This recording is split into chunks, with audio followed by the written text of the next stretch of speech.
Preview.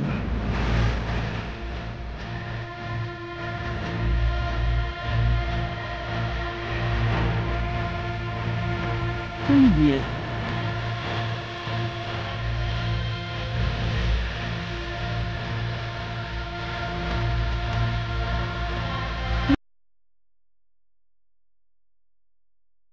Welcome back to V news.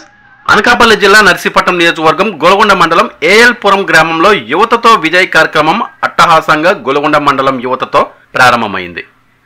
ఈ కార్యక్రమంలో మాజీ మంత్రి చింతకాల అయ్యల తనయుడు తెలుగుదేశం పార్టీ రాష్ట్ర ప్రధాన కార్యదర్శి చింతకాయల విజయ్ పాల్గొన్నారు.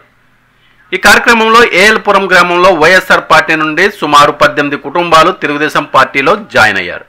అదే గ్రామానికి చెందిన వాలంటీర్ పైల వీర గణేష్ కూడా తెలుగుదేశం పార్టీలో జాయిన్ అవ్వడం విశేషం. వాళ్ళందరికీ కండువాలు వేసి పార్టీలోకి చింతకాయల విజయ్ సాదరంగా ఆహ్వానించారు. ఈ కార్యక్రమంలో యువతీ యువకులు అధిక సంఖ్యలో పాల్గొన్నారు. ఈ సందర్భంగా చింతకాయల విజయ్ మాట్లాడుతూ వైఎస్ఆర్ ప్రభుత్వంలో యువతకు ప్రతి సంవత్సరం జనవరిలో జాబ్ క్యాలెండర్ విడుదల చేస్తానని ఓట్లు వేయించుకొని గెలిచిన తర్వాత యువతను మోసం చేశాడని అన్నారు.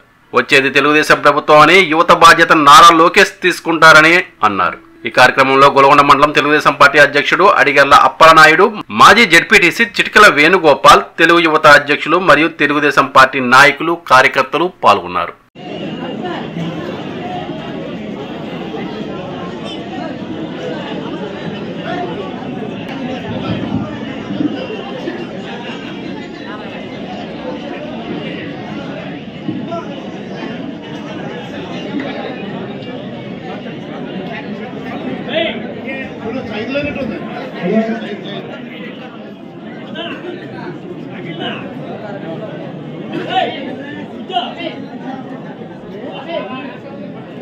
పట్టించి ఉన్నాము. మన పార్టీ ఆ రోజు అన్న నందమూరి తారక రామారావు గారు ఏకైక నినాదంతో పెట్టిన పార్టీ తెలుగుదేశం పార్టీ. చాలా మంది వైసీపీ తెలుగుదేశం పార్టీ పని అయిపోయింది, అదైపోయింది, ఇదైపోయింది అని చెప్పేసి కొన్ని కాలం వెళ్ళారు.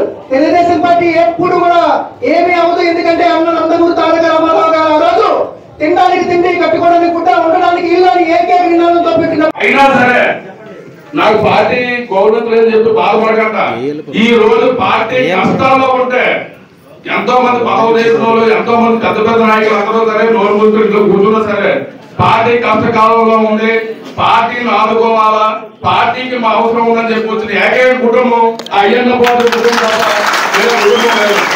వారి కింద మేము నాయకత్వం చేయడానికి మేము ఎంతో గర్వపడుతున్నాం. కాబట్టి మేము తప్పకుండా మా సాయశక్తుల ఇంకా ఎంత ముందు కంటే యువకులు ఎంతో మంది వచ్చారు, మేము అందరం మీతో ఉంటాం. మీరు తప్పలోనే జరిగింది. దానికి ఉదాహరణగా మన నర్సీపట్నానికి ఇదే ముఖ్యమంత్రి గారు వచ్చినప్పుడు వ్యాన్ ఎక్కి ఒక మాట అన్నాడు, నేను జాబ్ క్యాలెండర్ ప్రతి ఒక్క జనవరికి రిలీజ్ చేస్తాను, నన్ను నమ్మండి అని చెప్పాడు. అది నమ్మి ఓట్లేసిన తర్వాత ప్రతి ఒక్క యువకుడు మొహానికి కూడా సున్నం రాశాడు. ఈరోజు ఒకసారి గుర్తుపెట్టుకోండి, ప్రతి జనవరికి జాబ్ క్యాలెండర్ ఇస్తానన్నాడు. 2.5 లక్షల ఉద్యోగాలు ఆ జాబ్ క్యాలెండర్ లో రిలీజ్ చేస్తానన్నాడు.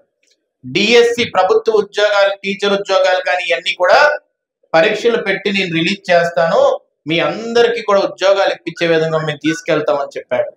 ఇవన్నీ కూడా మోసం చేసి ఈరోజు ఆ తాడేపల్లి ప్యాలెస్ లో పడుకుని ఉన్నాడు.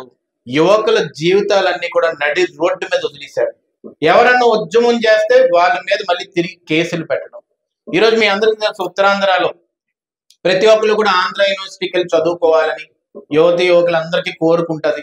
ఆంధ్ర యూనివర్సిటీ వెళ్ళి చదువుకున్న తర్వాత, డిగ్రీ చదివిన తర్వాత, ఏదో చదివిన తర్వాత ప్రభుత్వ ఉద్యోగం చేస్తే బాగుంటదని చాలా మంది పోలీసులు కానీ లేకపోతే టీచర్స్ కానీ లేకపోతే ఇలాగా అప్లై చేసుకొని ఉద్యోగం చేస్తే నా తల్లిదండ్రులు బాగుంటారని ఆశపడతారు. కానీ మీరు ఒక్కసారి పెద్దల కుటుంబంలో ఉన్న యువకుల తల్లిదండ్రులు కానీ యువతి యువకుల తల్లిదండ్రులు కానీ వాళ్ళు ఆలోచించవలసింది ఏంటంటే, ఈ 4 సంవత్సరాల్లో ఒక్క ఎగ్జామ్ అన్నా పెట్టాడంట ఆయన. ఒక సచివాలయం ఎగ్జామ్ తప్ప ఒక్క ఎగ్జామ్ కూడా రిలీజ్ చేయలేదు. డిఎస్సి మనం టీడీపీలో ఉన్నప్పుడు 11 సార్లు పెట్టాం ఉద్యోగం ఎగ్జామ్స్.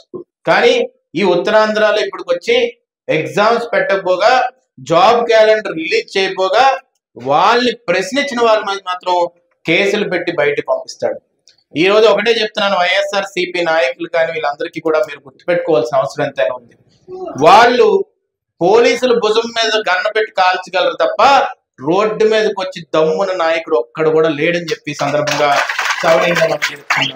ఎందుకు నేను ఈ మాట అంటున్నానంటే ఇప్పుడే పెద్దలు చెప్పారు, మనకున్న క్యాడర్ మామూలుది కాదు. నందమూరి తారక రామారావు గారు ఏ ముహూర్తంలోనే కొబ్బరికాయ కొట్టి పార్టీ పెట్టాడేమో కానీ ఇప్పటికీ తెలంగాణలో తీసుకోండి, ఆంధ్రప్రదేశ్ లో తీసుకోండి, చెక్కు చెదరకుండా ఎవడు బెదిరించినా, ఎవడు వాళ్ళ కుటుంబాల జోలికి వస్తానన్నా రారా దమ్ముంటే చూసుకుందాం అనే కేడర్ మనకున్నది మనం గుర్తుపెట్టుకోవాల్సిన అవసరం ఉంది. నాకు ఈ ఎలక్షన్ మొన్న 2019లో ఓడిపోయిన తర్వాత రాష్ట్ర వ్యాప్తంగా ఉన్నప్పుడు చంద్రబాబు నాయుడు గారు నన్ను పిలిచి, నీకు రాష్ట్ర ప్రధాన కార్యదర్శి ఇస్తాను, మొత్తం రాష్ట్రంలో ఉన్న యువకుల సమస్యలు కానీ అన్ని విధాలుగా ముందుకు తీసుకెళ్లే విధంగా బాధ్యత తీసుకుంటావా అని నన్ను అడిగారు. నేను అడిగిన వెంటనే, సార్ నేను కష్ట సమయాల్లో ఉన్నది కాబట్టి పార్టీ నేను ఒప్పుకుంటాను అన్నాను. కానీ ఈ ముఖ్యమంత్రి ఇంత దుర్మార్గుడని ఆ రోజు నేను అనుకోలేదు. ప్రజాస్వామ్యంలో వీళ్ళ నాన్నగారు చేశారు, రాజశేఖర రెడ్డి గారు.